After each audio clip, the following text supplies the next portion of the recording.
Hello, people. Welcome back to Adisha Institute of Civil Services. So we are doing our international relations series.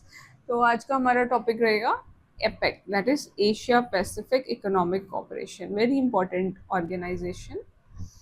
तो अब है क्या है APEC? APEC is it was, सबसे पहले तो पता होना चाहिए कब बनी। 1989 में स्टैब्लिश किया गया था। इसका एम क्या है? To promote regional economic integration. Regional है, ठीक है, एशिया है तो रीजनल ही होगा। Regional economic integration and greater prosperity in Asia Pacific reason.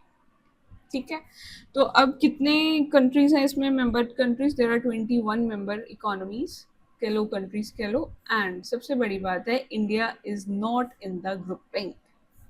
तो ये आपको पता होना चाहिए है कौन सी एशिया पैसिफिक इकोनॉमिक कॉपरेशन है, जिसमें इंडिया इसका पार्ट नहीं है। बट यस, इंडिया को जो है ऑब्जर्वर स्टेटस दिया गया है।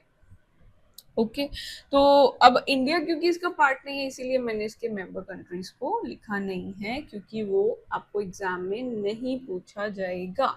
इंडिया जिसका पार्ट होगा वो के मेंबर कंट्रीज आपको याद होने चाहिए, अदरवाइज कोई ज़रूरत नहीं है ऐसे कंट्रीज के मेंबर। सिर्फ आपको इतना पता होना चाहिए कि इंडिया इसका मेंबर नहीं है, इसके अलावा इसके ऊपर क्वेश्चन नहीं आएगा, सिर्फ इसके ऑब्जेक्टिव पे आता है।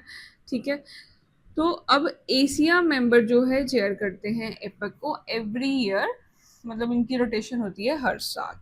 तो ये आपको बस पता होना चाहिए, और इसके हेडक्वार्टर्स है सिंगापुर में। ठीक है, that's all for your Asia Pacific economic corporation. Okay, और यस, एक और बात आपको पता होना चाहिए कि इसका फोकस किस पे रहता है इस ऑर्गेनाइजेशन का। मतलब बेसिकली रीजनल इकोनॉमिक इंटीग्रेशन है, तो डेफिनेटली किस के ऊपर होगा? ट्रेड एंड इकोनॉमिक मैटर्स के ऊपर। जी, अगर आप इन वीडियोस को ही 2-3 बार देख लोगे ना, तो आपके लिए बहुत ज़्यादा ये ऑर्गेनाइजेशन ईजी हो जाएंगी। नहीं तो हम एक साथ जब इनको पढ़ने लगते हैं किसी भी करंट अफेयर्स मैगजीन से या फिर अपने नोट्स बना के, तो कहीं ना कहीं चीज़ें माइंड में बिठाना मुश्किल, क्योंकि बहुत सिलेबस है, काफ़ी होलसेल में सिलेबस है।